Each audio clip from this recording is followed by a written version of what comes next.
Nikita, your host for the evening. On behalf of Team Wellness, I welcome you to this interactive session on digital detox. I especially welcome the speaker of the day, Professor Manoj Kumar.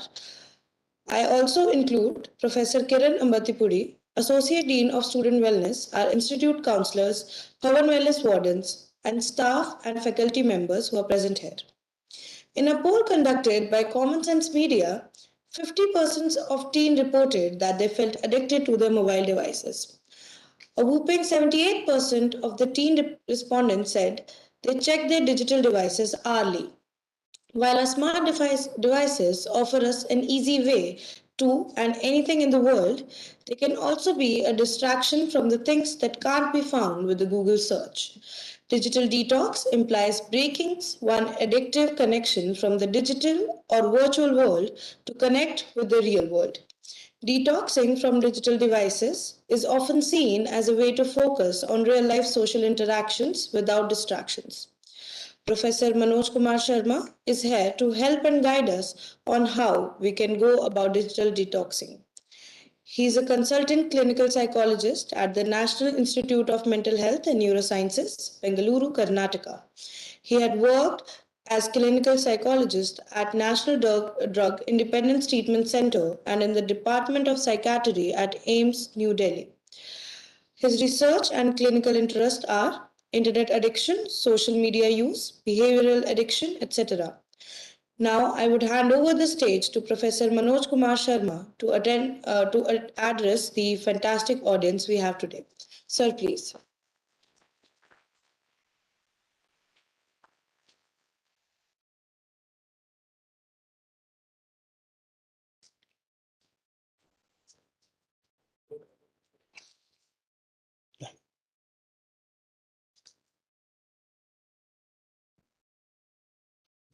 Good evening to all of you.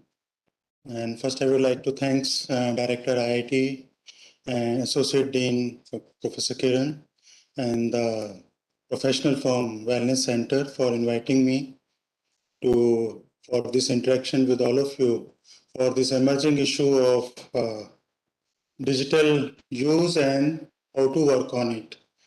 But I think I'm in a place where digital is a part and parcel of day-to-day activities. So then the relevant questions come why there is a need for detoxification when it is required for all sort of works.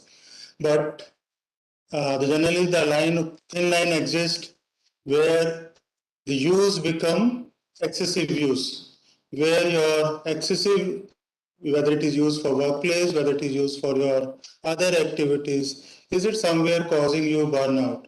Because sometimes even for workplace, long hours of use can cause you exhaustiveness, can bring fatigueness, can bring headache, or sometimes you feel like it's difficult to carry on.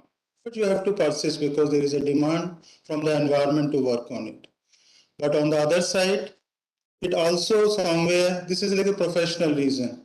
But when there is no professional reasons, but still you feel like that you have to continue your use of technology because sometimes it is for social media use, sometimes it is for other use, and it is bringing dysfunction in your lifestyles. Dysfunction can be like if you sleep with your mobile phone, whether it is for work or whether it is for recreational activities, it takes away 60 to 90 minutes of your sleep. You will automatically feel like, I would sleep later, let me respond one more chat, let me respond to one more message.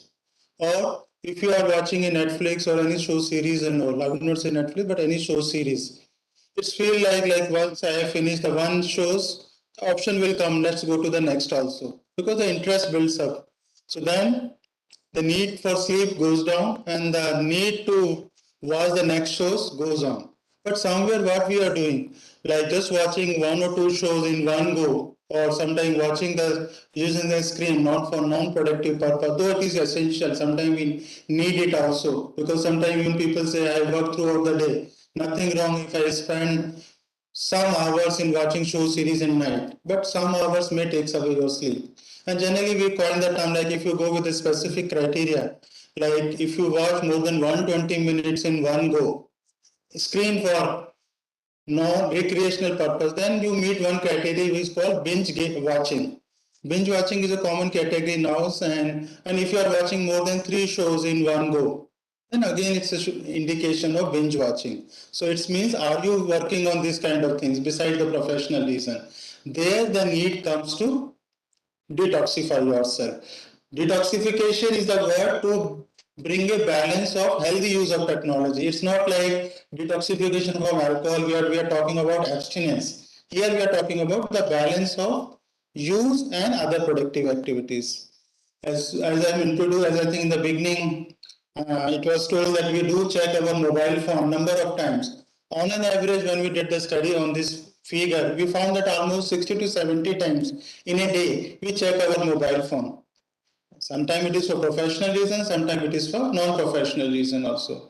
And if it's you devote 2 to 3 minutes time in reading and responding to those messages, it takes away almost a quite a number of minutes and hours from your productive lifestyle. So these are some of the signs where need for detoxifications, need for healthy use of technology emerges of, besides your professional purpose. But if you feel that your use is more or less in a controlled reason and you have a control, because the reason comes like though gaming and other things is a part of career, is a part of industries also. But whether gaming is building up like a loss of control, gaming is taking away your other productive activities, then it's a concern. Otherwise, gaming can itself become a career also.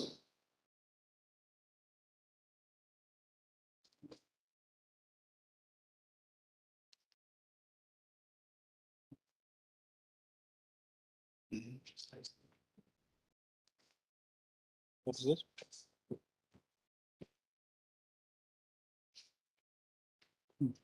So we have been working in this area from 2007-8 onwards, and then based on the feedback of the users as well as on from the caregivers, everybody felt that there is a need to work on technology use because there is no empirical service, there is no service which can help to guide for the people. In this phenomena, I think one more excessive use also manifests what we call nowadays it is coming up is called scrolling syndrome. Scrolling is, you might have seen, though you don't have anything productive to do, but you keep scrolling your mobile phone, whether it is adolescent, adults, or even geriatric population also. Because one of our client came to us, he said that I want help from my parents. Then it was a very interesting question for us that why is not adult, he is asking help for his parents. Then he said that both my parents are busy with the mobile phone. When I send anything on WhatsApp, they reply immediately. But when I ask them to meet personally, they make one or the other excuse. Sometimes my mother joins me, or sometimes my father, or sometimes both of them excuse. That they are busy in some other conversation, so they will come later on. So it means it's not a problem of adolescent. It may be with various age groups are getting affected. Sometimes you may have a healthy use, but I think this information will help you to guide others who are living with you. Because another phenomenon which is coming up, families are not spending quality time with each other. Because if you see, most of the families are busy, even they're at home, busy with television, busy with IT, busy with other things. So they're not getting time with each other. And that's why adolescents feel that you are working with me, why don't you work with my parents? I don't need help. If they change their habits of not to use mobile phone, I will also change my habit. So it means the whole family has to work for it. So based on these needs, this clinic was started in 2014, and it was India's first anti-addiction clinic, and which got uh, good appreciation from national as well as from the international platform. And exclusively, British Medical Journal also carried out the report on the Indian initiative to work on technology use.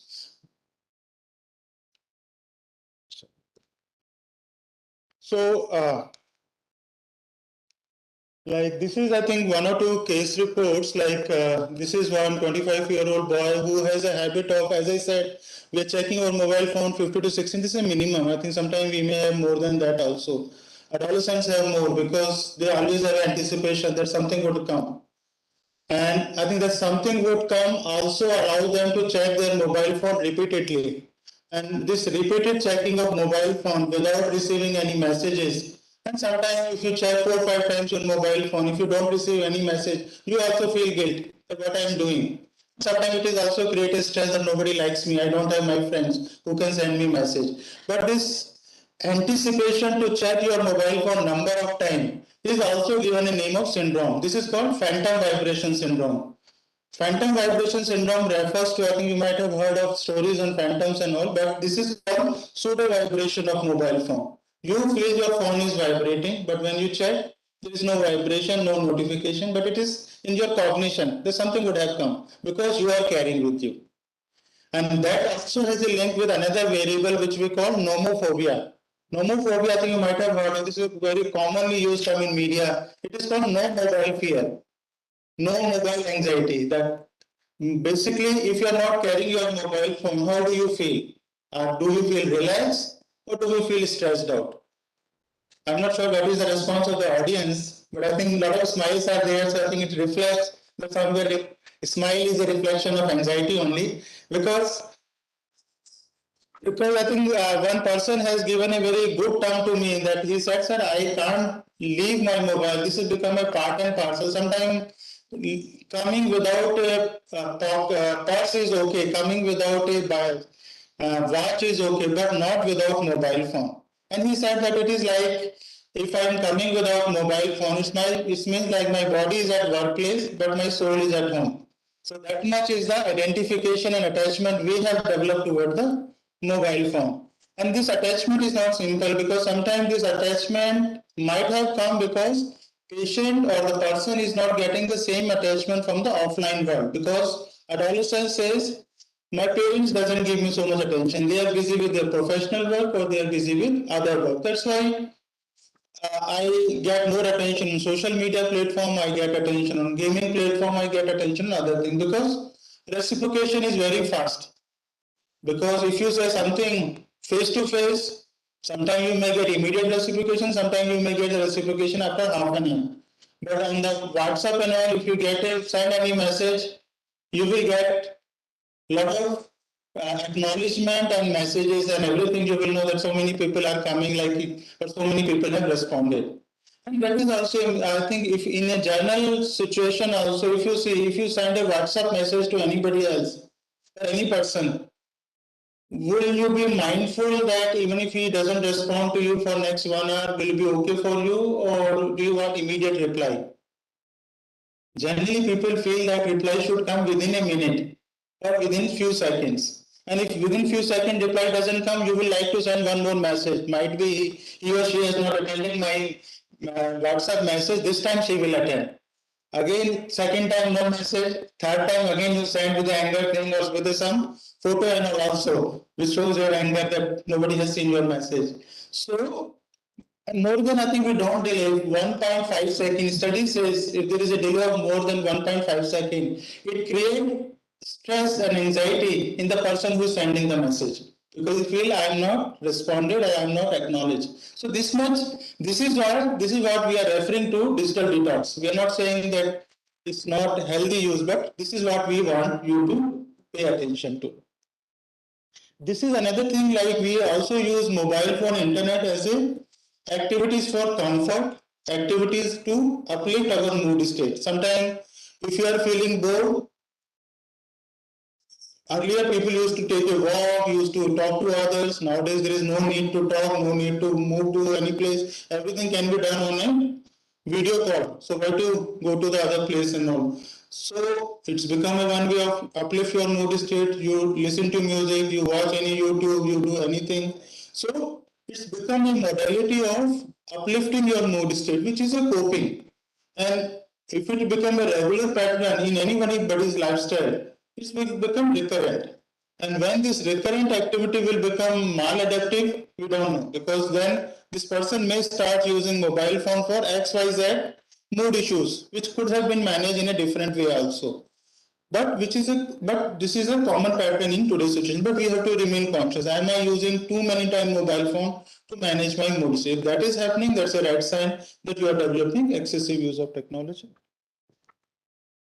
So what is your screen time? I think basically it refers to how much time do you spend with the screen, whether it is for productive purpose or whether it is for non-productive purpose. But then the next question comes, what is a healthy time usage? What is a healthy screen time? Still we don't have any answers. We are working on it. I think the research is ongoing so that we can come out with a tangible criteria where we can say this many hours is good for your psychological, physical, and social well-being. But till now, the evidence suggests mild internet use, mild use of online activities has a promoting impact on your cognitive functions. But what is this mild? Whether it is 2 hours, 3 hours, because in one session, I said maybe 3 hours, because internationally studies, if you do meta-analysis for hours of use, it comes out to be around 4 to 5 hours.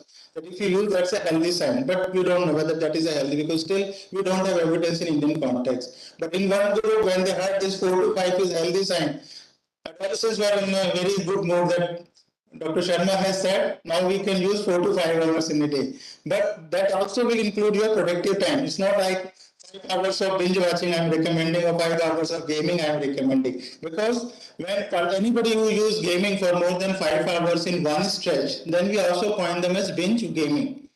Binge gaming is a criteria where we say it's a expression of impulsivity component, because all this addiction is a part of your impulsivity, your emotional discontrol. And if that is happening more than 120 minutes of show series and more than 5 hours of binge gaming, then it's a sign of that somewhere we have to work on impulsivity component so that you can control your excessive use of technology. And it serves many purposes. It could be entertainment, it could be academics, and it could be other things. But the only concern which remain is it leading to sedentary lifestyle? Because I think I spoke to sometime yesterday in your at wellness center also we had an interaction, because one family I'm seeing currently at Niemans. So generally this is an adolescent 17-year-old boy. So the family is quite like how positive that whatever the treatment progress the boy has made with our approach, but only positive they have seen that now the boy has taken bath. He is now taking bath, and he is taking bath the day he visit my clinic, the day he sees me. Otherwise, rest of the 6 days he doesn't take bath, because he is busy with because his sleep cycle is like he sleeps at 3 a.m. and wakes up by 2 a.m. So no breakfast, no sleep, directly go to the screen. So they are suggesting, why don't you suggest frequent session with this boy, so at least his self-care will also improve. Though there is other positive signs are also there. So it means this is called what sedentary lifestyle. There, that is if your sleeping pattern is changing, your appetite, your three meals habits is changing, and you are not getting time to communicate with others, because it is recommended, like for adults also, 60 to 90 minutes physical activity is recommended. But how many of us are into the 60 to 90 minutes physical activities? And even for adolescent, you don't know whether they are spending 90 minutes of physical activity, because sometimes there is a pressure of so many activities. We are not allowing them. Even for a young child, because one of the family came for 4-year-old child, that detoxing, he is too much into the mobile phone, because this is what we have cultivated. Because we have that all activities with the young child with the mobile phone only. Slowly he also gets stimulated by variation in the screen, and he feels this is the best way to interact rather than being attend to a face-to-face interactions. And that's why I think one girl child who attended, after attending our family, after attending my talk, they thought we will also work on detoxification.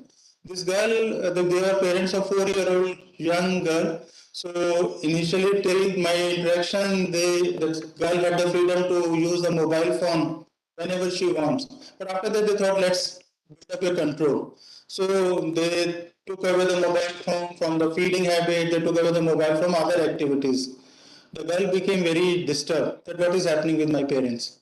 Then she said, Chalo, it's okay, one day they are doing something, let me also tolerate. Second day also same thing happened. Then she said, she then started resisting that I would not do this thing, I would not do this thing, so that's okay. Third day also same thing happened. Then she said I would stop taking food. The girls also children also negotiate. They said I would not take food, so it's okay. Fourth day also same thing happened. Then the girl said, if you would not give my mobile phone, I would move out from the house. So that much is the affinity the girls, young children have developed. So even for adolescent, if you see, for all this screen use become a platform for enjoyment. It's become the platform for getting acknowledgement. Become the platform for getting develop affiliation, develop contacts, and also it's become a positive activities in any adolescent's adult's lifestyle. So anything which is pleasurable, which create positive emotions on you, and if you put any hindrance that don't use his mobile phone, so it brings frustration. And the frustration get manifested in anger or self-harm behavior. That's why you might have seen some of the reports that when the parents puts restriction on gaming, there is a incidence of self-harm behavior, there are incidents of various emotional discontrol. So there I think because what we are doing is we are building up, we are taking away the pleasurable activities and that pleasurable activity child or adult doesn't want to lose and that leads to anger expressions. That's why there is a need to build up communication with the child so that he knows why I have to control my use, why adults has to control my use. Because sometimes technology use is a commonest reason for marital issues also. Because young couples feels they are not able to develop good bonding and good relationship because all of them remains busy with the mobile phone. So that's all the impacts of mobile phone on your lifestyle. So if that is happening, I think we have to work on it. And I think in this context, I also want to bring to your attention, which is a common problem. I'm not sure whether this happens in IIT, because there is a problem of in community or in the society, there is always a problem of internet connectivities. Internet connectivity never remains very strong or signal never remains very strong. Sometimes there is a variation also.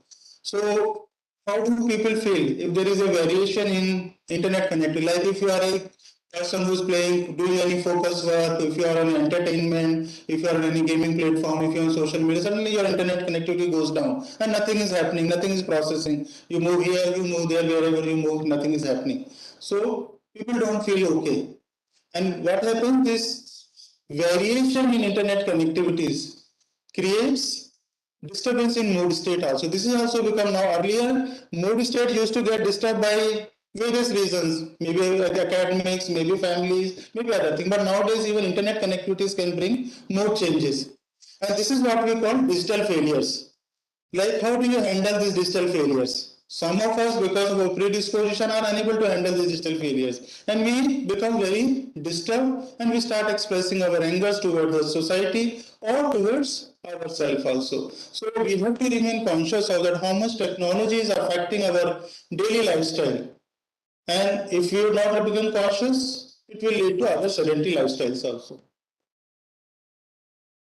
So I think this I just want to bring to your attention because this is what we call Maslow's theory. This is a commonly read theory in psychology which talks about our five needs. All of us watch for these five needs, and these five needs governs our development also. So the first need start with the physiological needs.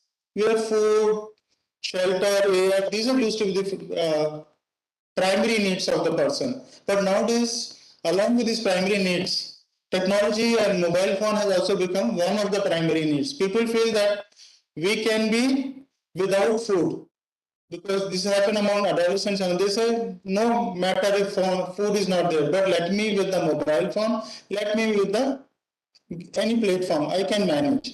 So food and basic needs become secondary, mobile phone has become the primary need. So that way, this has become one more reason for maintaining excessive use of technology. Second thing comes safety. Earlier, the safety used to come from your financial status, from your law, from other things. But now this safety also comes about how much is the quality of your mobile phone, how much is the recharge, battery facilities, and other things. If that is everything is intact, that also creates feeling of security that life is okay. Then comes the social needs. Social needs means if you see whether it is a social media platform, any kind of online platforms, fulfill your need to talk, fulfill your need to get attached to other people. So it means somewhere we are moving to fulfilling our attachment needs, but it's becoming more virtual now.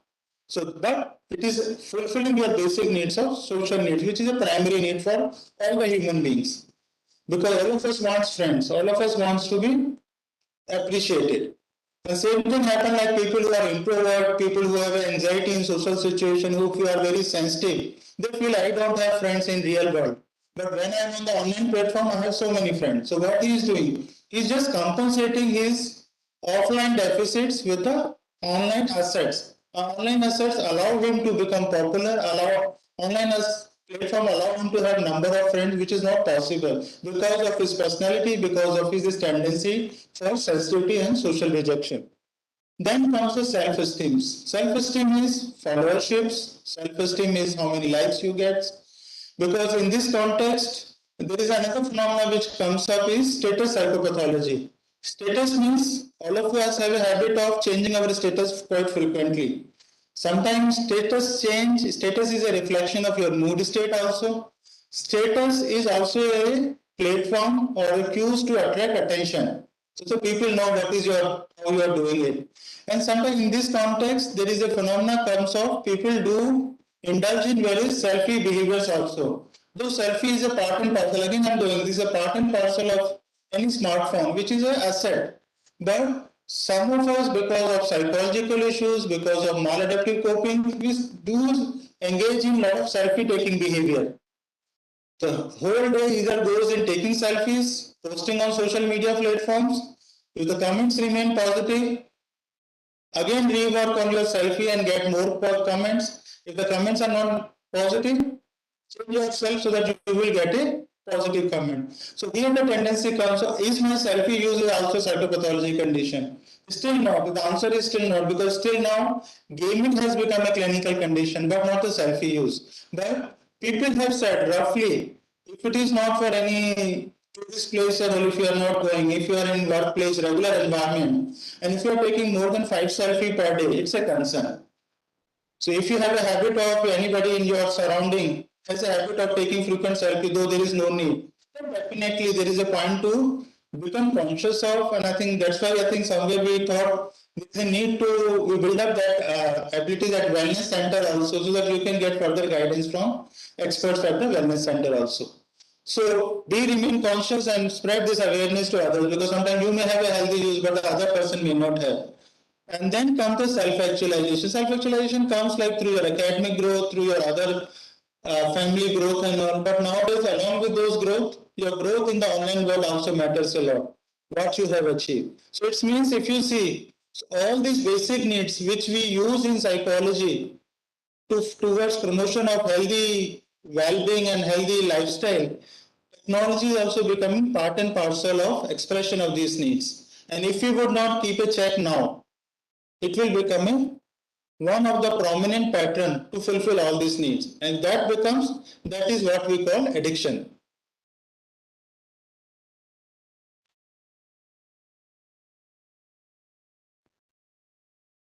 So I think now the things comes, so where to draw a line that whether I have an excessive use of technology or whether I have an addictive use of technology. So we will move from addiction to harmonious use. So the first criteria which goes like, are you the person who has a preoccupation or continuous desire to use mobile phone for any purpose? If that is there, that's the first sign toward addiction. And second thing comes loss of control. Control is the main component of if you have to define addiction. Like once you start use of technology for any purpose, because even if you say I'm using for work related purpose, so now there is a one more term has come what we call work alcoholism. Work alcoholism is also a condition because of your preoccupation with work, you are negating your other responsibility. Though work you may bring some excellence and all, but what will suffer is your other positive qualities of your day-to-day life. So, do you have loss of control for any activities if you have? That shows addiction or excessive use of technology, excessive use of any particular behavior. It can be technology, but nowadays even people have talked about exercise addiction, because if you have a habit of doing exercise regularly, and some of the people because they feel I have to do X number of hours, and if time permits, I will do N numbers of hours also, because there is no control. So if you are losing control for any activities, it is can be for food also. It can be for any other activities. That's a sign of addiction. Third is continuous use despite knowledge of consequences. You know that my lifestyle is getting affected. You know that my sleep is getting affected. I'm not into any physical activities. I'm not into any social life. Even family life interaction is not happening. Because in one of the families who is seeking treatment from us, we give the task, why don't you spend 1 hour quality time with each other? I'm saying that you don't spend quality time with each other. because it was my advice, so the families followed that advice judiciously for 1 week. And the next follow-up, they said that, sir, we spent 1 hour together, but we don't know what to do in this 1 hour. Well, all three of us were together, but there was no activities. And it became boredom again, and then we again went back to the mobile phone. So it means it's not mental health professional, it's not maybe wellness center can build up that awareness. But the awareness should come at the each individual level, it should come at family level, it should come at various professional level also. So that your basic biopsychosocial parameters remain intact. So if you have this like more or less become 3C approach, continuous use, loss of control, and continuous use despite knowledge of harm. If these three things are happening in your lifestyle in the last 6 months or in the last 12 months, then definitely it's a sign to reduce your technology use or to seek any professional help. But if you are able to focus on your other offline tasks, you have the ability to shift attention to any other task, and shifting attention to another task without any disturbance is a positive sign. And where we have seen when people say gaming or internet also has a positive sign, but that positivity is been seen who have mild use of technology. But mild use, still we don't have criteria how many hours we are going to say mild use. And the last is no significant dysfunction because of technology use. So these are some case-based evidence like where at least I just brought it for to develop further understanding about technology use. So one is technology use, we have already discussed, it can become a coping to feel good. Sometimes it is a part of your scrolling syndrome because time is there, nothing to do, keep scrolling, maybe something interesting you will see. Or it can be cues also. If person next to you is busy with the mobile phone, then automatically you will also feel a craving to use the mobile phone or do something, whether it's productive or unproductive, but you will, because so the cues also impact. And sometimes you might have seen whether it's the friends, whether it's in the family, if people are using, you will also like to use. And there is another things comes up. Like you might have seen, especially amongst the parents or with young children, if the parents takes away technology, if the parents takes away mobile phone, there is a concept called substitution. Substitution happens in substance use also. Substitution happens in technology also. If there is no mobile phone, child will start watching TV. Because if you would not give mobile phone, I would sit in front of the TV for X number of hours. So if that substitution keeps happening, that again will not allow you to have a healthy use of technology. Again, definitely, as I already said, it will bring change in your lifestyle, and it definitely brings caregiver burden for the family because for parents it's a concern, they feel we are not the good parents. That's why the person has developed addiction. And because this is an emerging issue, we don't have any ready-made solutions. And sometimes parents come at the age of 20, 21, they say my 21-year-old son has gambling, has gaming, detoxify him. Difficult to change. Because maybe we can work on it, but it will take time because it is now part of his habits. And procrastination is quite common. We do pile up a lot of things because we have to remain active on the social media platforms. Wikipedia is not for information addictions because we look for novel informations. We keep collecting and we keep building up various folders, but we never get the time to read those folders. Because the need is to collect information, but the need to read those platforms never comes. And that is becomes a part of Wikipedia addictions. Then comes the selfie use I have already talked about, and binge watching we have talked about, and slow internet speed we have already developed. I think mindfulness, which is another component which we are seeing nowadays, has a positive impact because it's bringing relaxations, it brings acceptance, and it brings a lot of lifestyle changes. Is one of the recommended modality for technology use.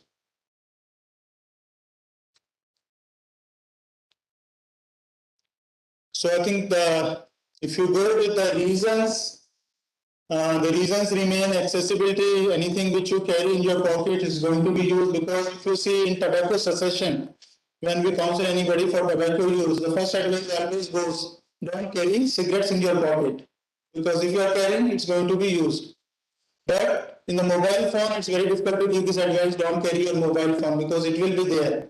So since accessibility is there, it automatically converts into the excessive use. Acknowledgement, as I said in the beginning, since you get acknowledgement, replies immediately, it's maintained, and it also fulfills the need for affiliation. Because of COVID time, another change has come. Earlier we used to have offline leisure activities, now every leisure activity has become digital. And that's why the people don't feel a need to come out from the room, need to come meet people in the open environment. So if that is happening, again we have to work on reduce this digital component of leisure activities, and we have to promote more offline leisure activities. Entertainment, euphoria, and excitement is another component which promotes or mediates your excessive use of technology. Psychology, coping, as I said, it can be part of managing your distress, mood states, boredom, and loneliness. Social support, one more thing which has come, like nowadays because of social media use and other things, where people are all concerned about the primary support, which is a core component in the mental health. Whenever anybody seek help, we have to ask them, who else are there in your family? Who are your close friends? And with whom you can confide, you can share your confidential information. So they used to say, this is my friend, these are my. So nowadays, when we check with them, after youngster, how many friends you have? The next question youngster asks, which platform you want to ask me?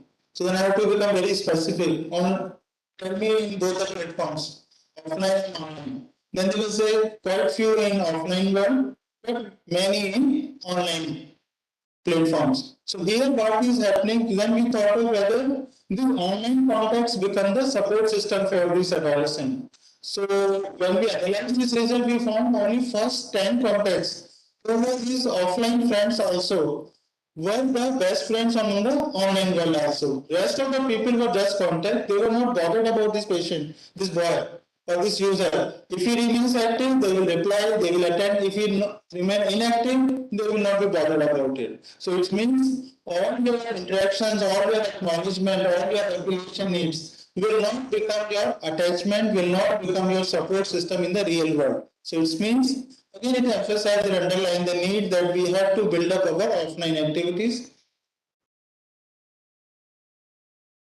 So what it affects you, weight gain, either way it can go, I would say not weight gain, sometimes weight loss also happens because there is a change in the eating patterns. And it is quite common, I'm not sure amongst adults is a different thing, IIT will have a different manifestation, but among adolescents who seek help, weight gain is a common problem because they feel child doesn't want to move out from the screen. He wants everything on the in front of the screen. No physical activities, junk food, lot of drinks. Nowadays, even caffeine use has increased among adolescents because they want to remain active.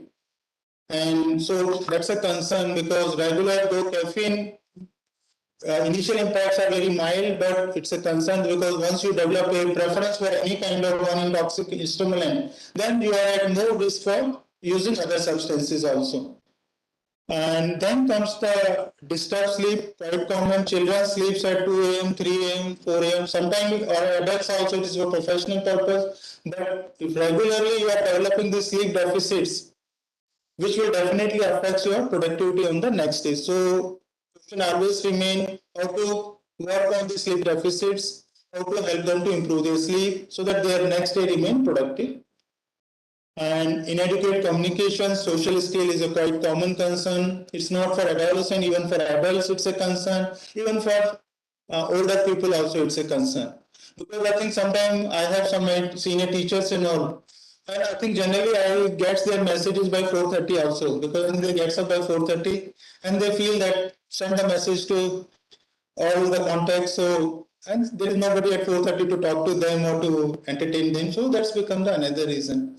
And I think if you see, I think it's this matter is subject for criticism, but I think one of the studies it has been shown that morning hours, even the internet speed generally slow down in the world and as well as in India also. So then the people look for the reason that what is the reasons for slowdown of the internet speed. Then somewhere the reason has come that Indians are sending too many good morning messages to each other, and that's why it's bringing up a load on internet activities. So I think sometimes this is, I'm not sure, still has to be worked on with empirical evidence. I will not accept it, but this is the facts has come. So I think that's a reason also when I also see, instead of just getting that good morning text, we see a lot of photographs for each day, and that I think photographs come, you automatically know you are the better people here, how much it loads, it brings on your mobile phone or on the internet also.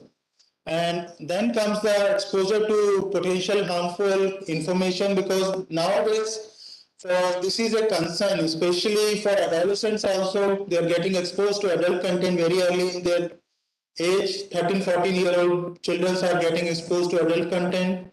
Even this has become a concern during COVID time. We are now getting a lot of cases with pornography use also, because they want help, because pornography use also goes with component of boredom, loneliness, and nothing much to do, so let me have this content also. And sometimes they feel that it may leads to addiction also. As initially I talked about substitution, in one case we found that he was a cannabis user. Initially, when he sought help from us, he sought help for pornography use. But when we did the clinical interview with him, we found that he was, a few months back, he was a user of cannabis. But accidentally, he was exposed to the pornography content. And slowly, what he developed a preference for pornography. And in within 6 months span of time, his cannabis use has become zero, become more or less, he was able to postpone, but his pornography has become excessive. We published this case report with the hypothesis that maybe the brain reward system remains the same, whether it is for alcohol or whether it is for cannabis, but which is now the same receptors are getting stimulated with the pornography use also. So it means earlier people used to say whether it is a habit which can be changed, but I think there are some evidence, this evidence suggests that it can be addiction also. Still, people feel gaming addiction is a definite evidence, but for others, people are still working for. But this evidence definitely show the receptor remains the same, whether it is for alcohol or cannabis, and it is for same for pornography also. And other things which comes up is neck pain, texting neck. Nowadays, we don't say neck pain; it is called texting neck. Long hours of use. It can bring, and if you are using mobile phone for number of hours, your blinking frequencies comes down, because generally we blink our eyes 10 to 12 times in a minute. But when we look in a focus way, frequency come down to 2 to 3 blinks per minute, and which brings tiredness in your eyes, dryness of your eyes. Sometimes, even for professional purpose, you may be using it, but it's bringing fatigueness. Same for called texting next. Tennis elbow syndromes is another manifestation of excessive use of mobile phone or browsers and all. Because this tennis elbow syndromes happens in players and basketball players, but it's now quite common in people who have excessive use of technology. And only remedy which goes is to jam their right hand so that hands get relieved for some days. But human being is human being, left hand is also available, so they manage it. But that's a sign. Concentration is another issue. Multiple tasking is quite common, whether it is adolescent, because COVID time, this is a common pattern. Child is attending online classes, videos is off, attending online lectures, say I'm busy from 8 to 12. My parents are unnecessarily concerned that after 12 only I play my games. But when we further inquire, his video remain off. He's listening, but he's active on chatting also. He's active on gaming platform also. He's active on social media platform also. He can manage, because growing child, growing adolescents, growing adults, they can manage because energy level is different. But the brain doesn't have same multiplicity. Brain has flexibility, but brain can't shift frequently from social media to gaming platform, from gaming to focus task, and again go back to the social media or WhatsApp chat. So because generally when every time when you disturb your cognitive functions or any other extra task, your brain takes almost 2 to 3 minutes to reach back to the same concentration level. Might not have realized. You might not, but this is what physiologically happens. So I think that has also becomes a point of psychoeducation, that whether we have to work on focus tasks in one go only rather than shifting our thing from one task to other. And that's why the people have coined the term called cyber laughing. Means laughing is wandering behavior. So if you have a tendency to wander from one task to other task, it's also a sign of excessive use. So if you have educate yourself, uh, work on your technology use, and despite all these harmful consequences, are you continuing your screen use? People, majority People say, like even people who seek treatment from us, they say, it's not a problem. I can manage. Because still they have not realized those consequences. They say it's a problem in my family. Family need counseling. My better half need a counseling. I am okay. The denial is very strong. So if that denial, because I was talking to Dr. Kiran, he is saying that receptivity is not there. So here the simple fact is that people don't feel that there is a excessive use exists. They feel I am using okay. Sometimes I use, sometimes it's okay, but it's okay. Nothing to worry about. It's like sometimes people say nothing wrong if I watch 4 5 show series in a one go in night time because I was productive throughout the day. It is similar to the statement where a person say I was productive throughout the day. Nothing wrong if I enjoy 2 or more unit of alcohol also. Because he say I am not doing any injustice to my family. I am productive. I am supporting. I have built up everything. I deserve because I am feeling fatigue. But this 2 units of drink also in the long runs will have impact on your liver functions and other things. So if you are delaying your sleep every 40 minutes, it will definitely bring sleep deficits. And somewhere down the line of you may start experiencing other dysfunctions also.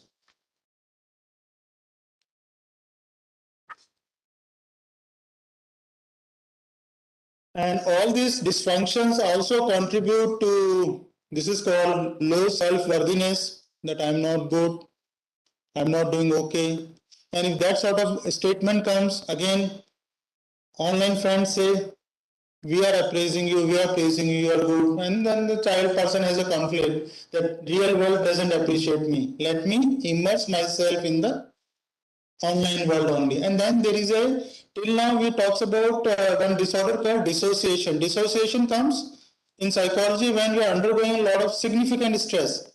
And that significant stress leads to loss of memory for that episode or loss of memory for particular events and all. But what happens when you immerse yourself in the online world? You also lose your touch with the surrounding. You don't know who came, who was standing next to you, and what is happening around you. If that sort of minor manifestation is also signifies your excessive use of technology. Impulsivity and hostility is another symptom. Sometimes, as I said, it's a manifestation, expression of emotional discontrol. Sometimes there is another term in psychology we use, one defense mechanism is called regression. Regression comes like when you are under stress. Though you are adult, but you start behaving like an adolescent. And people will say, suddenly when you undergo any stress, your voice change and your behaviors change, and you also look for safety, you also look for support. And your family members say you are an independent person. Why suddenly in a stress you start looking for support? You should support us rather than we support. This is called regression. But what happened in technology, because online platforms gives you the freedom to do anything and it's anonymous. Anything which gives you freedom, anything which is anonymous, build up disinhibitions. Disinhibition means you can do anything. And the disinhibitions can be in forms of harassing others, sometimes it can be part of cyber violence. Because cyber violence, when we discuss the locker boy syndrome, which happens in Delhi 2 3 years back, then we realize what is this? Why young children are into this kind of context? Then we tell that it's no, children doesn't have any other psychological issues, but maybe the technology platforms is giving this opportunity that they can express themselves in any way, and that expression allows them to disinhibit, and which also takes away the judgment because impulsive doesn't allow them to take a right judgment, and they indulge in this kind of cyber violence and cyberbullying behaviors also. So it means there is a need for communication again across all the stakeholders as well as to enhance further cyber literacy. And impulsivity, as I said, revenge porn and other things are also expression of impulsivity and all. So we have to see whether it is in disinhibition, and disinhibition is getting also fulfilling certain psychological needs. Lack of social coping abilities, which I already said, social phobia or social anxiety are other reasons for excessive use of technology.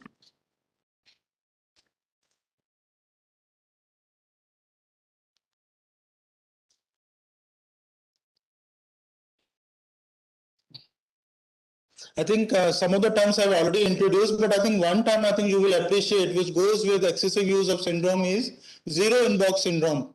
Zero inbox syndrome refers to tendency to make your inbox zero. Like if any message comes, reply it immediately. If anything comes, reply it immediately.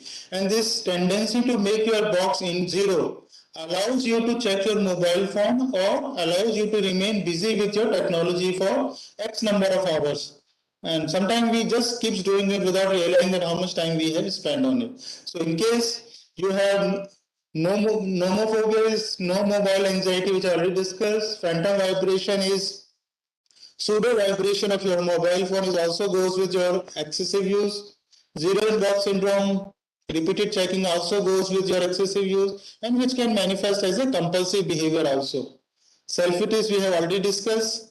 Digital amnesia is another term. Amnesia is rarely discussed either in terms of trauma because we forget certain stressful events or it can be part of some neurological issues also. But nowadays, another thing which comes up is how much time we are devoting to strengthen our short-term and long-term memories. How much time we are using various cues and all to improve our visual spatial things. I think rarely we are doing it. Most of the time, the tendency is to feed everything in your system.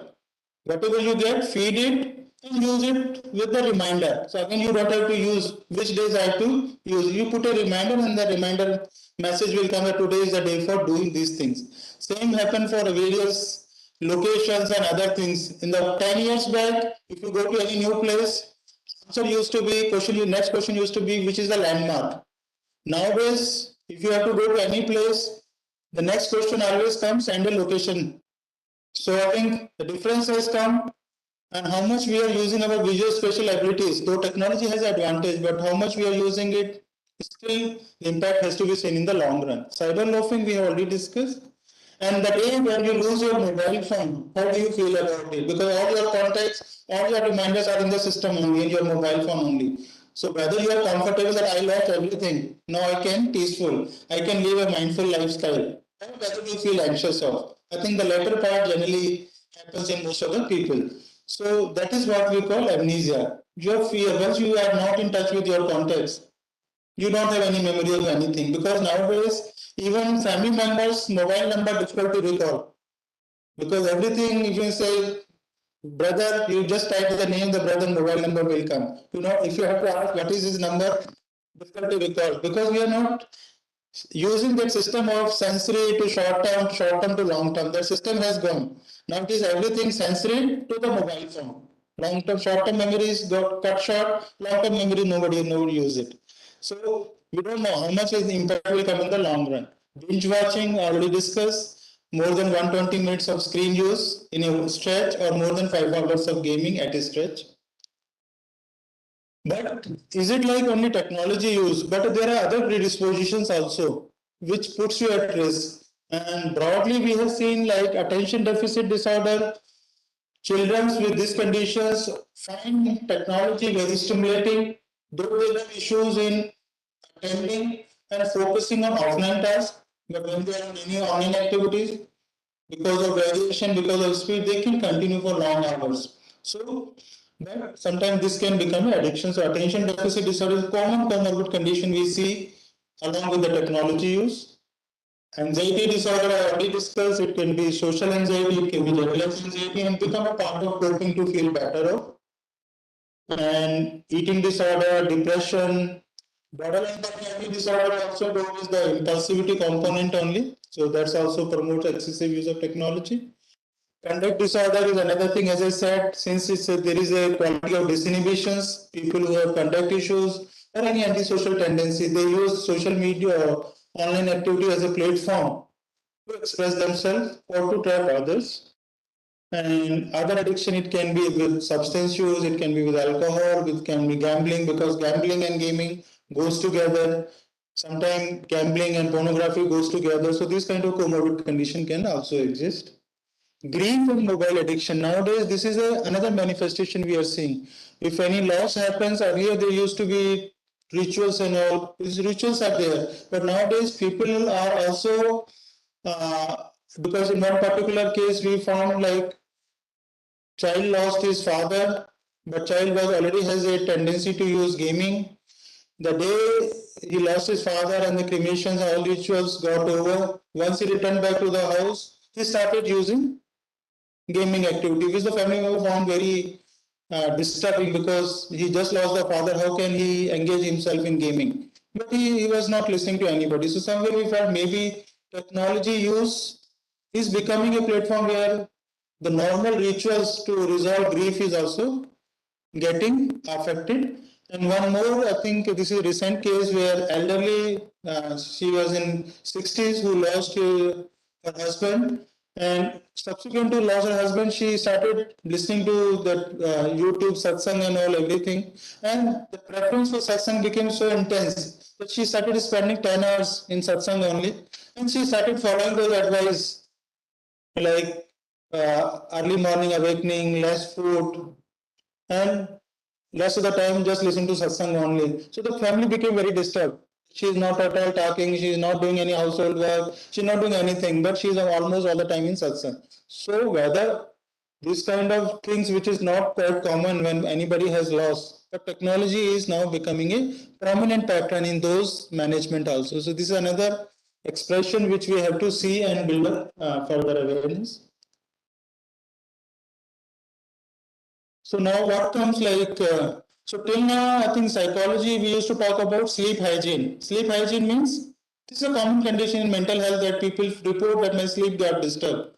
And we used to work on how to improve the sleep. But now because of technology, we are talking about digital hygiene, that how to build up a better use of technology or healthy use of technology.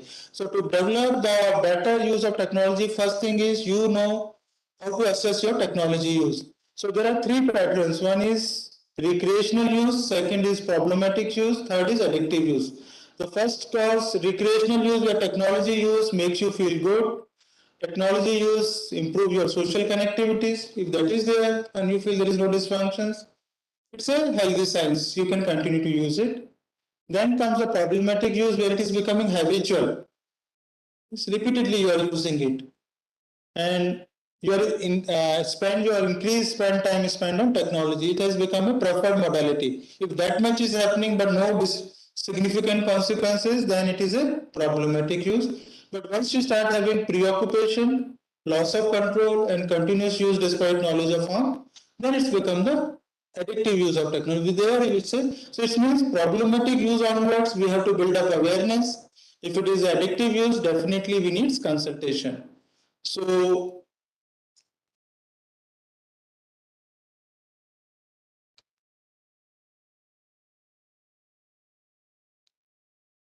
So I think again I will rehearse like one we have now discussed the types of. So now this is what we call 5C criteria to assess your technology use. I think so all of you, if you read, you may find yourself that you are meeting all 5C. But I think sometimes it may be for professional purpose also. There is a disclaimer that if it is for productive purpose, it doesn't apply on you. So don't feel anxious and don't feel threatened that I am saying everybody, but everybody says it is they are affected. So first C is answer will be in yes and no. So first C is craving. Do you feel continuous desire to use technology, or you have remained preoccupation? Even you are in work, the mind remains finish your work fast and use the technology. If that is there, that's the first sign toward addiction. If you have yes toward that.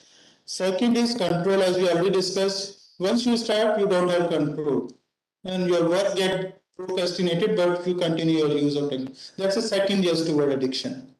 Third is coping. Are you using technology as a method of relaxation, coping, or any other activities? It's becoming like a psychological coping. That's a third yes toward addiction.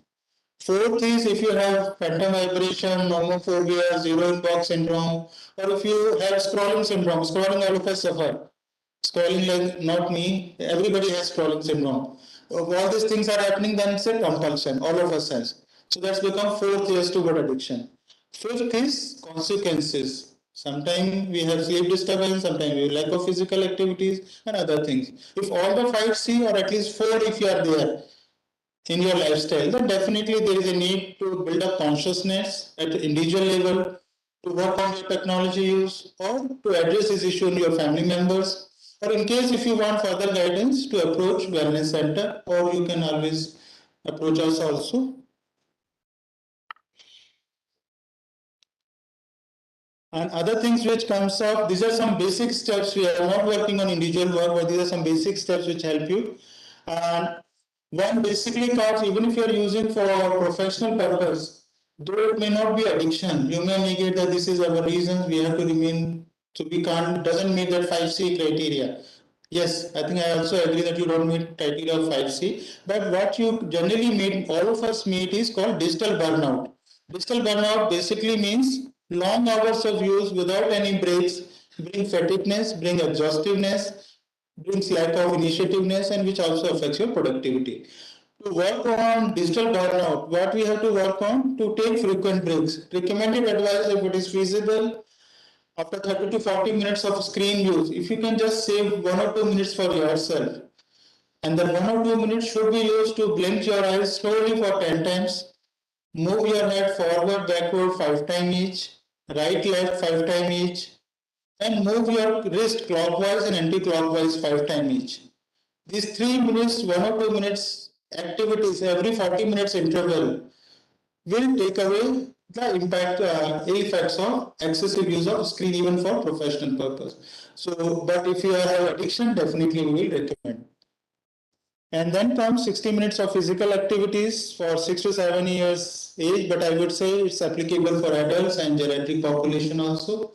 And for young children up to 6 years, the recommended advice is not more than 1 hour of screen use, and that 1 hour should also be with the parents. And rest of the time should go in physical activities, rest of the time should go to the family only, which is rare to see.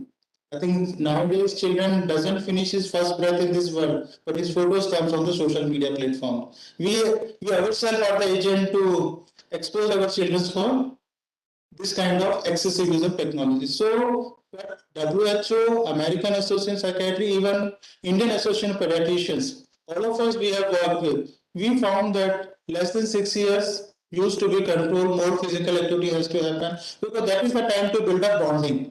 That is the time to build up attachment. Because that attachment needs doesn't get fulfilled that time, definitely it will get into various behaviors where technology will be one expression of it. Because somewhere we found that in one case, when the boys got some family issues and all, and then his attachment need doesn't get fulfilled. So at the age of 9 and 10 years, he was into the pornography, and he felt that pornography somewhere gives me the same pseudo satisfaction of my attachment need, which I didn't get from the family context. So it's mean first 6 years definitely is for family to spend quality time with the children. And if you spend quality time, this will become a habit for next 16 years. And next 16 years, your son will be 21. And he already will have control use of technology. And then he will become an agent to facilitate control use in other members also. And to avoid binge watching and other things, if you can plan some breaks, I have recommended very hard 10 to 15 minutes, very impossible to achieve. But if you can bring at least 3 to 4 minutes break, move away from the place where you're watching it and go out and decide to see again, then you can also control the binge watching. Then another thing comes for psychological issues, though we have specialized individual interventions also, but simple breathing exercise, 5 cycles of breathe in, slow breath in from the nose to the stomach, and slowly release it from your stomach to the nose. If you can just do it 5 times. And if you have issues like you don't feel relaxed, I would recommend every hourly, if you can just devote 2-3 minutes to this breathing exercise, will help you to relax better off. And this breathing exercise also creates the alpha waves, which generally we do through mindfulness and through other activities, yoga and other things. If you say meditation, you don't have to do meditation, just do 5 times breathing exercise every hourly. Sometime you will create a lot of alpha waves in your lifestyle. And once you create alpha waves, you will become an agent to create alpha waves in your surrounding also, and everybody will feel relaxed in your presence. And then comes build up various leisure activities to overcome boredom and loneliness, difficult to achieve, but we have to work on it. If you will not work on it, then technology will find it inroads in your lifestyle and it's become excessive use. Digital fasting is common. Fasting is quite common in our culture. Recently, we finished Navratris and other things. It's happening in every family. But now what we are promoting is digital fasting. Digital fasting, all families should decide some time of the day, sometime like 1 hour, 45 minutes. All should decide to remain away from technology and use that time to interact with each others. Can be done in hostels also. That some time of the day in the hostel, no technology use. be together and spend time together. You will find a change because that will allow you to communicate, that will allow you to understand each other, and that will allow you to remain away from technology, and that will become uniform. Then all will try. Then it will not become my parents are not doing, I'm the only person who is working on technology use, or my friends are not doing, I'm the only one who is doing it. So digital fasting is a common thing, can be easily planned and do it. So it depends on you. You can start with 30 minutes and you can stretch it for days, for weeks. I think very difficult to achieve. But nowadays, I think some people are now advocating on social media platform that they run digital detox program for 7 days and 10 days without mobile. Difficult to achieve, but 30, 40 minutes in a day, easy to achieve, but it will build up a habit in you. And if you are a parent, then definitely you need these things to work with your children, praise them, whatever the change they have made, because sometimes the adolescent has a concern or adults has a concern that even though I'm controlling it, but whenever my partner find me with the mobile phone or whenever my parents find me with the mobile phone, they always have a feeling I can't control. I'm an addict. And sometimes parents or people around you give you the label that you are an addict person. If you are already this labeling matters a lot of things. If you are labeled as addicts, then even though you are not, you will say, since I'm a bad person, let me do it. One case has come, I think he was in engineering only, but because I think as I understand you have a demand to do a lot of things, but his parents feel that he should use mobile phone only for work and that's the time he should keep it in a particular place in the home, which he was not doing it. So the parent felt that he is addict because of lack of knowledge and then they took him to various psychiatrists and various professionals. I was the eighth one whom they brought this child. And he was very, since he find me very sensible, so he said, I don't know whether I have a problem, but I don't know why my parents brought me here. And you are for eighth one with me, who want me to counsel for technologies. And he told me that you see my search history, you see my loads, all these things for academics only. So sometimes we have to trust our children, our partners, or adults. Sometimes it may be for professional, but only thing we have to avoid burnout, because burnout is a different thing, is a less threatening term. But if you say addiction is a threatening term, so we have to be very cautious. Parents have to be cautious. Adults have to be cautious. You have to be cautious about the companions. You should not label them addicts. Say maybe burnout. Burnout for burnout, build up the discussion for addiction. And reflection, like whatever understand their feelings, build up various changes and other things which you can promote, and build up more quality time, which I have already discussed in terms of digital fasting is the common thing which all of us can exercise. And this is like in a daytime what you can do, very difficult to achieve, but I'm still promoting and we promote in others also, that take frequent breaks after 40 minutes. 3 meals should be there, because some of our parents come who say my son or daughter has not taken breakfast for the last 3-4 months because they get up late in the afternoon and because they sleep late. So I think these things may be okay for adolescent and young adult, but it has an impact. Break after 45, headphone use is quite common, but still we don't have evidence. But this is a recommended advice that after 45 minutes of headphone use, take a break for 10 to 15 minutes and then restart the use of headphones. Take care of your self-hygiene. I'm not sure whether all of you will agree, but this is also a very common sense advice that 30 to 40 minutes before sleeping time, avoid use of mobile phone. Difficult to achieve. Whatever time you can try it out so that your sleep will remain on time and you will have a peaceful sleep. Because if you sleep with social media, that stimulation you will carry in your sleep also. If you sleep in a relaxed mode, you will remain relaxed and your deep sleep will be more. Otherwise, it will remain a variation in your REM sleep and non-REM sleep.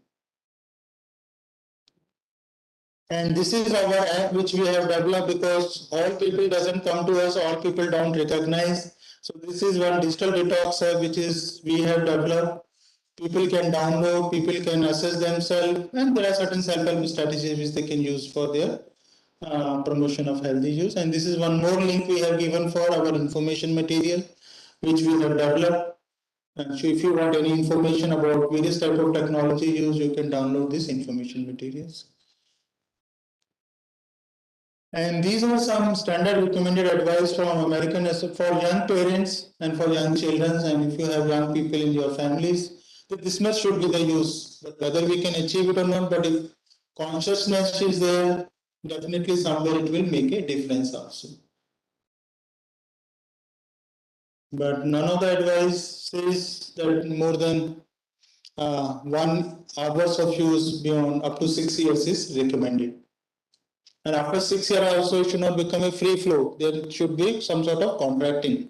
That how much should be there should be contingent, like so much productive hours would lead to this many minutes of screen use and other things.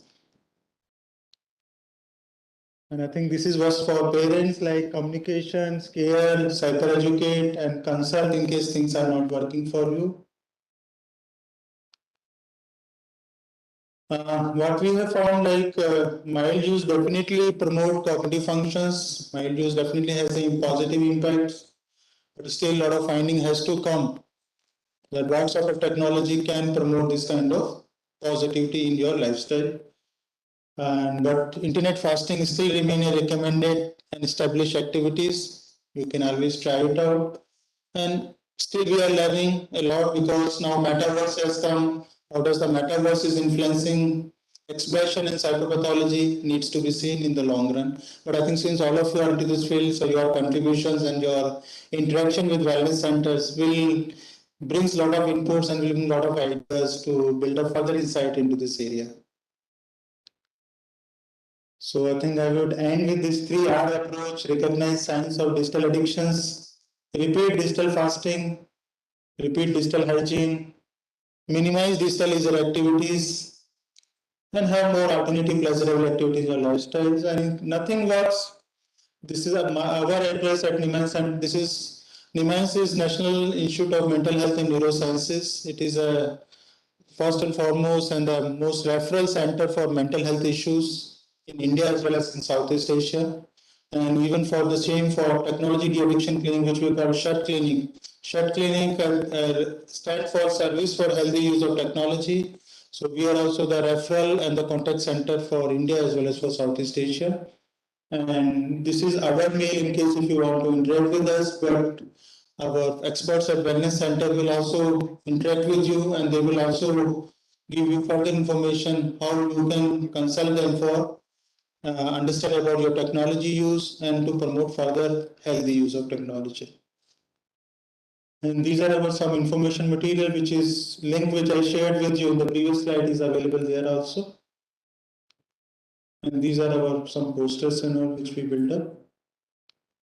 And thank you all. Thank you for your feedback.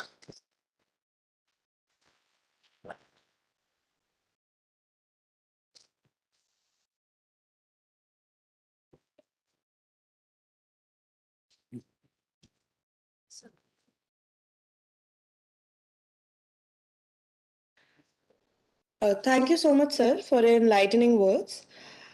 I know many of you may have some questions or queries in your mind. So, if anyone has any other queries, they can ask.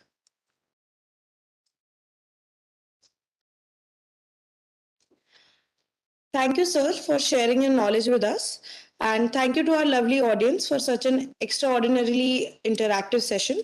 Now, I would like to invite Professor Kiran on stage to present a memento to our speaker, Professor Manoj. Okay. Lot of the celebrities refuse to take selfies. Is it because of the selfies or is it because they have this mindfulness towards for the next? See many people right they would rather take a picture but not a selfie. They would they would they would rather take a picture than a selfie. Is there any particular reason? I think this question is very relevant, and I think we are also exploring the answer to this, but I think still we don't have any definite answer whether they are quite conscious about this fact that better to go for the picture. And I think people don't pick up those things like since they are not taking, why should we get into this thing? But or maybe I think As I said, there may be a lot of psychological needs which underline the selfie use. Maybe I think they are in the position where already psychological needs are better get addressed and maybe that picture is also works for them. But still, we don't have any definite answers. First time around was in 2017 game after Mm-hmm. Instagram design 3 idiots. Mm-hmm. The first one, Yeah. 3 idiots, intelligent guy. He came here and I asked my son, "No, do you want to take a picture?" And like, he thought, no, he wanted a selfie. He said, like, no, I don't want to have a selfie. I said, like, I'm not talking about a selfie. He said, like, yeah, I don't mind taking as many pictures as you want. You can ask the whole of India to come, but I'm not taking a selfie. Yeah. So that was the first thing which struck me. And also I've seen abroad the same thing. Yeah. So maybe I thought Yeah. there was some kind of correlation. Yeah, but still, I think people still prefer, but still, we say from mental health perspective, maybe things are different from celebrities, but still, this question is needs exploration and qualitative analysis.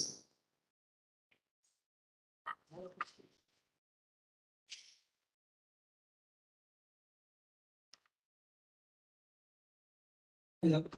Thank you for your brilliant presentation. Yeah, so I wanted to ask you, we talked about phantom vibration syndrome, right?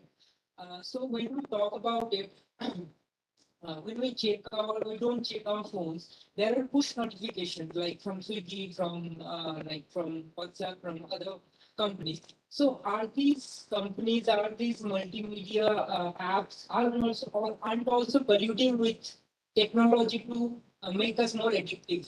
Yeah, I think that is happening because you get a lot of notification, push, and other things, and sometimes you get calls also because you have kept my mobile phone on the aeroplane mode so that I do not get disturb calls during my interaction.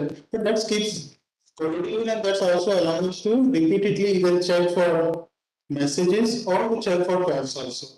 So sometimes again, I think there is always a thing, and though we are saying it's maybe phantom vibration, but I think somewhere if all these things are happening, then it's a matter of more literacy, more tools has to come, more advocacy in the other domains also.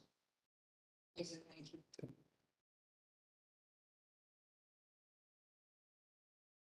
Hello. Thanks, Kumar. So, we were talking about phantom vibration syndrome. Can you explain this more and how can we prevent it? Because I think again, if there is, if you have more or less screen out irrelevant messages and other things or blogs and other things, and you feel that there is nothing relevant things will come, but still you feel a tendency to check your mobile phone. I think somewhere I would say cognitive anticipation.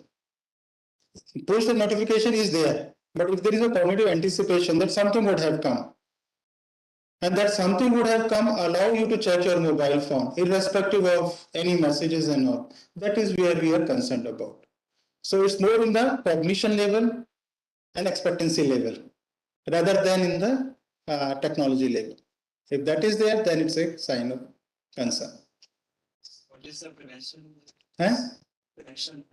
As prevention again goes with why this, I think then we have to understand why this reason for expectancy is there. Whether it is like just a phenomena at particular age level, whether it is a phenomena of other issues in his psychosocial environment, or whether it is something else. Until unless we know those reasons, we may not be able to target that expectancy factors. And sometimes people who are in the, like if, for example, if you are in a relationship and all, there is always a correlation, something would come. So we don't know what is the context. In context, we have to see why these things are happening. Any addiction always have some background issue. So yeah, That's the context is always we have to see. Only then we can. But these are manifestations. thank you. Thank you. So it was a very good eye-opener to the presentation. I have a question that related to the getting reply. It happens with me. I have seen this happens with my colleague also and my family members. We are very panicked if the reply doesn't come for 2 hours for a day. And this gets translated into anger and all these things. Why many times? Can you suggest few what we can say, simple ideas where we can get rid of this type of behavior? I think again I would go because context matters a lot. Because if you send message for anything where you want urgent reply, because then definitely the anxiety will be high because you want reply so that you can work on the task ahead for you, and then it will create anxiety and other things also. Second thing, which if that is not the context, then we have to see the reason that sometimes other person may be busy. We have to give rational explanation for our not to feel anxious. That sometimes he may be busy, sometimes his phone may not be with him, or sometimes other thing. So that sort of cognitive restructuring of your thought will allow you to develop a adaptive thinking. Will allow you to think in a different way. That why he or she might not have replied to your replies and all. If that thing will develop an expectancy and all, it will help you to reduce your anxiety. But this has to be practiced regularly so that it will become a habit to change your perception why the reply has not come faster to you. Hmm.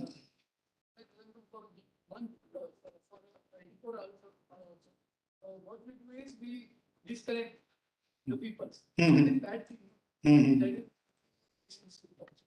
So, Will you like to talk to that person by giving a call? I think that can be other because sometimes we bank on, we don't call because that's somewhere the communication thing comes up.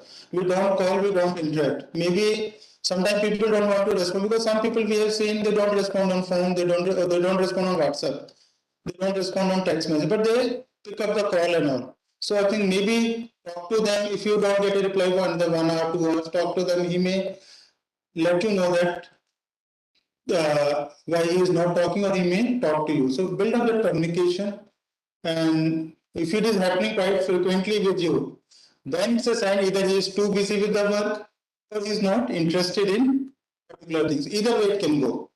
So then we have to take a stand. thank you. Thank you. Yeah. Yeah. Good evening. Good evening. Actually, it was a very good talk. So I have two questions for you. Hmm. The first one, you were talking about the pornography and all the stuff, so addiction, most probably. So it is mostly the dopamine receptors, for example, they get saturated easily. Hmm. So I wanted to ask whether the kids, for example, this is the first question. So the kids should be like banned for the usage, like when they are born up to like 6 to 10 years, they should have no exposure at all. They should be taught like outside environment only, because otherwise the saturation levels. There was a study, maybe like for example, if you do the outdoor activities, the reward is it's not instant. It gets delayed. So when you have to do a hard work to achieve something, and then you get the reward. But for the online gaming and everything, you play 5 minutes and 10 minutes, you are getting instant rewards. So that causes hypersaturation of the dopamine receptors. Yes. So my question is it feasible in current stage whether to stop the kids completely from using? First question. Mhm. Yes. You want to have second or I will reply? I'll ask Okay, second okay, later. okay. So I think this is just not possible because in today's context, technology is part and parcel either for academics or for other interaction also. Because if you see young children as young as 4 or 5 or 6 years, they have a WhatsApp group, which is not so common because WhatsApp groups start from the classroom setting for academic exchange, and then subsequently this WhatsApp group becomes personal communication also. And so, which is unavoidable. Sometimes there is a risk factor also because once this WhatsApp group become modality for personal communication, young children, because of lack of cyber literacy, they start exchanging various personal details, personal photographs, and majority of the families now, most of the children have, but majority of the families, young children don't have a personal mobile. So if it's belong to any adult member and if they want to use this information on any way, it can become a reason for cyberbullying, it can become the reason for other things. So technology is unavoidable, but cyber literacy is definite there. I think if parents can work on do's and don'ts, because general advice goes like children below 14 years, they should not share any personal details. Even for adults also, this is quite common that some things should not be shared. But children keep sharing and then they get into this cyberbullying. So it's an available thing, but cyber literacy definite must. Your parents should become a good role model. Parents should communicate. Parents should tell do's and don'ts. teachers should take responsibilities because young children listen to the teacher more sincerely rather than in the family. Like teacher says this thing not to be done, या ऐसे करना है तो they will follow judiciously and they will make parents also to follow because they want the teacher has said. So teachers have a role, families has a role, even like pediatricians have a role. Because these are the people whom the child sees one pediatrician for years together. The pediatrician also takes a responsibility to educate this cyber literacy. If that happens, I think we'll build up the healthy use from the very beginning. But that never happens in any setting. Young mothers, even we are working with gynecologists also, the gynecologist should also educate young mothers because this 9 months period, young mothers, a lot of times is there. Now lots of apps are there for medical issues, but that time is also used for excessive use of technology and that sometimes get translated while the families develops. So gynecologists should be educated, pediatricians should be educated, families should take a responsibility. Child responsibility is very minimal. But I think child becomes the big issue in most of the families. I think because none of us takes the right decision in the right time. And that's why the child has developed these issues. My second question was pertaining to adults. Hmm. So, in some severe cases of depression and anxiety, so there was a study from a professor at NCBS Bangalore. So he found that in severe cases of depressed people, the hypothalamus reduces. There are two parts in the brain, and the amygdala size increases. So hypothalamus is a memory which takes in the memory while we study, and it is all like it is not instant. So we have to repeat 2-3 times, and then it gets to the long-term memory. But amygdala is such a part where we have emotional memories attached to it. Yeah. So during depression, extreme depression, the amygdala size increases. And in that case, it starts to have more of the horror memories inside it. Like it captures and it stores for a long time. So because of that, there is a lot of fear which comes up. So in those cases, how can we prevent this and how can the situation come back to normal so that people don't have those fear issues related to them and how the brain function can get back to normal? Then I think when this kind of issues comes up, so first definitely it's required like consultation in good psychiatric setups and all, that's the first priority comes. Second thing, like depending upon the evaluation, then the pharmacology treatment starts. Besides pharmacology, psychological treatments matters a lot when these kinds of issues comes up with severe depressions and when the depression levels comes down where he can cooperate for psychological work. But initial treatment will remain with pharmacology only because the degree of depression is significant. Once it comes down to moderate level, then the psychological work starts. The psychological work basically works with the cognitive restructuring. The cognitive restructuring basically works on how to restructure their thought process, their memories, and whatever they are carrying in their belief system, which can be part of in their various physiological structure. And that's cognitive restructuring has shown quite significant outcome in most of the cases. So if that happens, it's both pharmacology and cognitive restructuring will definitely bring benefit this kind of cases. And along with that, we have to enhance family support and other things also to build up optimism and integration in the family context. Thank you. Yeah.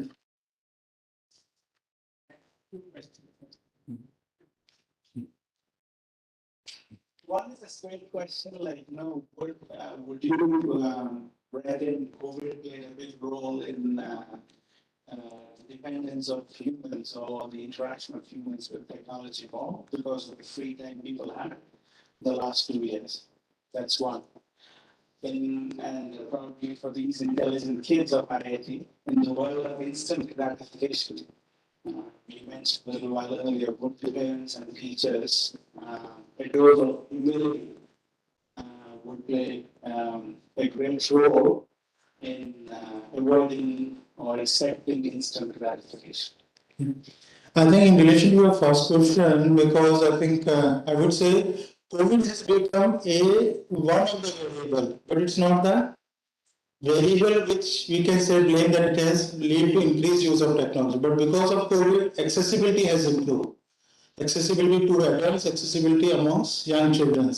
and because of accessibility, and all of them were busy because of boredom and other things. So all these factors came together, lockdown, whole family together. Because sometimes what happened, adolescent has a very difficult time during COVID. He said, my parents became very attentive towards me during COVID time because both of them are on my head. And both of them were saying, don't do this thing, don't do this thing. And I was stressed out throughout the day. I also need some moments of relaxation. So what is wrong if I am playing for 3 hours? So it means it's not maybe because and the parents feel this is the right time. Last few years we didn't spend the family also developed over involvement that we will do everything for this child now. So they say we have not spent quality time with this child, so let me spend. So one side morning, father has taken a responsibility to supervise him, more evening, afternoon, mother is a responsible agent, and in the night time, both of them. So where is that? So it means somewhere COVID has taken away some safe space. Earlier, this child might not be using so much, but earlier he had some safe space to enjoy his life. So, but that safe space is gone. So maybe that is the reason for along with accessibility. Third is all of us have suffered from because no physical activity, nothing. So the digital leisure part has become part and parcel. Whole family used to watch together. If whole family it has become a rule, then it becomes permissive. Some the child feel that if it is can happen during COVID time, why not post COVID time? Why can't we see together? But now families say no, no, no. Now schools are there. You should not watch it. So family has, so I think there's a lot of family factors. It's like become a host and environment interactions. In what way we can blame host and environment, or whether we have to bring balance in host condition as well as in environment is a difficult equation to achieve, but we can't blame anybody in this context. Second thing, in terms of gratification, like definitely families can play a definite role. Humility has a great role in. I think that is what we are promoting. I think maybe technology use we don't have to do much until unless some significant case comes up. Most of the roles comes in family context. Most of the replies can happen. Most of the issues can be worked on family context only, rather than in the mental health setting. But since if we are in the society, if something doesn't happen in the family context, we definitely have to take a proactive stand and build up awareness among all stakeholders so that we can have digital fasting every day in our lifestyle. Yeah. Thank you.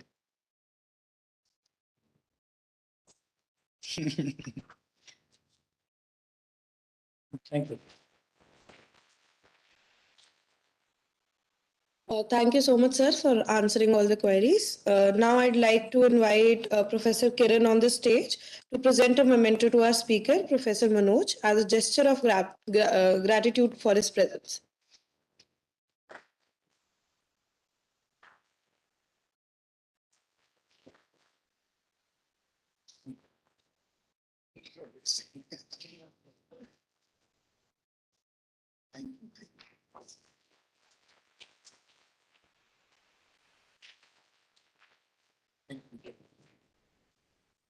Thank you, Professor Manoj and Professor Kiran. I invite Mr. Akash Vishwakarma, Institute Counselor, to present a vote of thanks.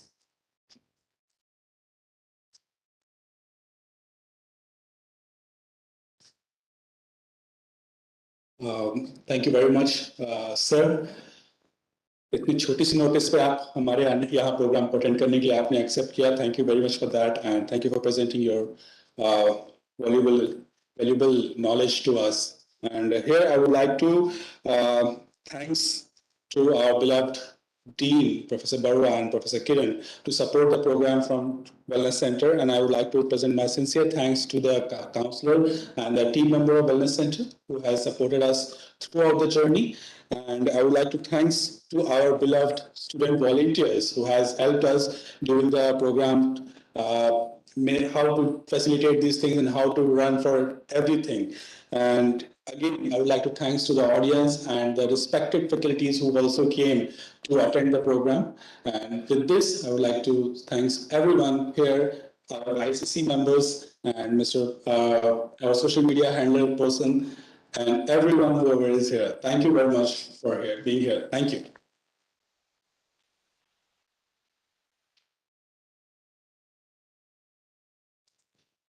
With this, we will